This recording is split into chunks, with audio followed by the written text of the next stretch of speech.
Hi friends, welcome back to my channel Bhagya's ಸವಿರುಚಿ.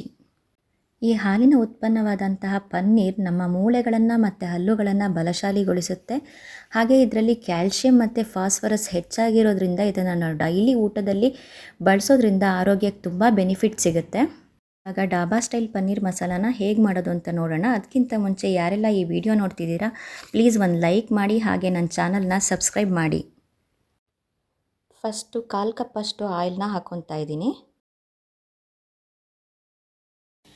ಇಲ್ಲಿ 200 ಗ್ರಾಮಷ್ಟು ಪನ್ನೀರ್ನ ನಾನು ಎಣ್ಣೆಲಿ ಹಾಕಿ ಫ್ರೈ ಮಾಡ್ಕೊತಿದ್ದೀನಿ. ಪನ್ನೀರ್ ಸ್ವಲ್ಪ ಗೋಲ್ಡನ್ ಬ್ರೌನ್ ಆಗ್ತಿದ್ದಂಗೆ ನೀವು ತೆಗೆದು ಒಂದು ಪ್ಲೇಟ್ಗೆ ಹಾಕ್ಕೊಬೇಕು. ಅದೇ ಆಯಿಲಿಗೆ ನೀವು 1 ಪಲಾವ್ ಎಲೆ, 1 ಏಲಕ್ಕಿ, 3 ಲವಂಗ, 2 ಪೀಸ್ ಚಕ್ಕೆ ತೊಗೊಂಡಿದ್ದೀನಿ. ಸುಮ್ಮನೆ ಫ್ಲೇವರಿಗಷ್ಟೇ ಇದು. ಇಲ್ಲಿ 3 ಮೀಡಿಯಮ್ ಈರುಳ್ಳಿನ ಸಣ್ಣದಾಗಿ ಕಟ್ ಮಾಡಿ ಇಟ್ಕೊಂಡಿದ್ದೀನಿ. ಈರುಳ್ಳಿನ ಸಣ್ಣದಾಗಿ ಕಟ್ ಮಾಡಿ ಹಾಕ್ಕೊಂಡ್ರೆ ಚೆನ್ನಾಗಾಗುತ್ತೆ. ಎಷ್ಟು ಸಾಧ್ಯನೋ ಅಷ್ಟು ಸಣ್ಣದಾಗಿ ಕಟ್ ಮಾಡ್ಕೊಳ್ಳಿ. ನೋಡಿ, ಈರುಳ್ಳಿ ಹೀಗೆ ಗೋಲ್ಡನ್ ಬ್ರೌನ್ ಬರಬೇಕು, ಅಲ್ಲಿವರೆಗೂ ಚೆನ್ನಾಗಿ ಫ್ರೈ ಮಾಡ್ಕೋಬೇಕು. ಇಲ್ಲಿ 1-2 ಟೇಬಲ್ ಸ್ಪೂನಷ್ಟು ಖಾರದ ಪುಡಿ ತೊಗೊಂಡಿದ್ದೀನಿ. 1 ಸ್ಪೂನು ಧನಿಯಾ ಪುಡಿ, 1/4 ಸ್ಪೂನು ಅರಿಶಿನ ಮತ್ತು 1/2 ಸ್ಪೂನ್ ಜೀರಿಗೆ ಪುಡಿ. ಇದಿಷ್ಟು ಅದಕ್ಕೆ ಹಾಕ್ಕೊಂಬಿಡ್ಬೇಕು. 1-2 ಸ್ಪೂನಷ್ಟು ಹಸಿ ಶುಂಠಿ ಮತ್ತು ಬೆಳ್ಳುಳ್ಳಿ ಪೇಸ್ಟ್ನ ಹಾಕ್ಕೊಂಡ್ಬಿಡಿ. ಇದಕ್ಕೆ ಹಾಕ್ಕೊಂಡು ಎಲ್ಲದನ್ನು ಚೆನ್ನಾಗಿ ಮಿಕ್ಸ್ ಮಾಡ್ಕೋಬೇಕು. ಈ ಥರ ಚೆನ್ನಾಗಿ ಫ್ರೈ ಮಾಡ್ಕೊಳ್ಳಿ, ಹಸಿ ಸ್ಮೆಲ್ಲೆಲ್ಲ ಹೋಗಬೇಕು. ಈರುಳ್ಳಿಗೆ ನೀವು ಈ ಥರ ಬ್ರೌನ್ ಬಂದಾಗ ಖಾರದ ಪುಡಿ ಮತ್ತು ಅರಿಶಿಣನೆಲ್ಲ ಹಾಕೋದ್ರಿಂದ ಅದಕ್ಕೆ ಚೆನ್ನಾಗಿ ಅಂಟ್ಕೊಳ್ಳುತ್ತೆ. ನೆಕ್ಸ್ಟ್ ಇದಕ್ಕೆ 2 ದೊಡ್ಡ ಟೊಮೊಟೊನ ನಾನು ಚೆನ್ನಾಗಿ ರುಬ್ಬಿಟ್ಕೊಂಡಿದ್ದೀನಿ. ಇದನ್ನು ಹಾಕಬೇಕು, ಫ್ರೈ ಮಾಡಿ. ನೋಡಿ, ಇವಾಗ ಡ್ರೈ ಆಗಿದೆ. ಈ ಡ್ರೈ ಆಗಿರೋಂಥದಕ್ಕೆ ನಾವು ಮೊಸರನ್ನ ಆ್ಯಡ್ ಮಾಡ್ಕೋಬೇಕು.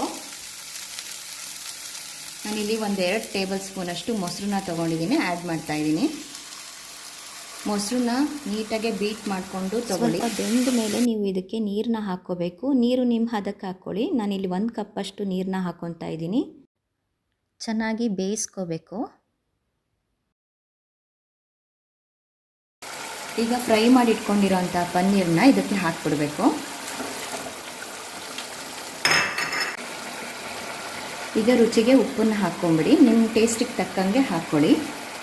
ನಾನಿಲ್ಲಿ 1.5 ಸ್ಪೂನ್ ಅಷ್ಟು ಹಾಕ್ತಿದ್ದೀನಿ, ಸ್ಮಾಲ್ ಸ್ಪೂನಲ್ಲಿ. ನಾನಿಲ್ಲಿ ಸ್ವಲ್ಪ ಬೆಣ್ಣೆನ ಆ್ಯಡ್ ಮಾಡ್ತಿದ್ದೀನಿ. ಇದು ಬೇಕಂದರೆ ಹಾಕ್ಕೋಬೋದು, ಬೇಡ ಅಂತಂದರೆ ಸ್ಕಿಪ್ ಮಾಡ್ಕೋಬೋದು. ಹಾಕಿದ್ರೆ ರುಚಿ ಚೆನ್ನಾಗಿ ಬರುತ್ತೆ. ಹಾಕಲೇಬೇಕು ಅಂತಲೂ ಏನಿಲ್ಲ. ಫ್ಲೇವರ್ಗೆ ಅಂತ ಹೇಳಿ ಒಂದು ಸ್ವಲ್ಪ ಕಸ್ತೂರಿ ಮೇಥಿನ ಹಾಕ್ಕೊತಾ ಇದ್ದೀನಿ.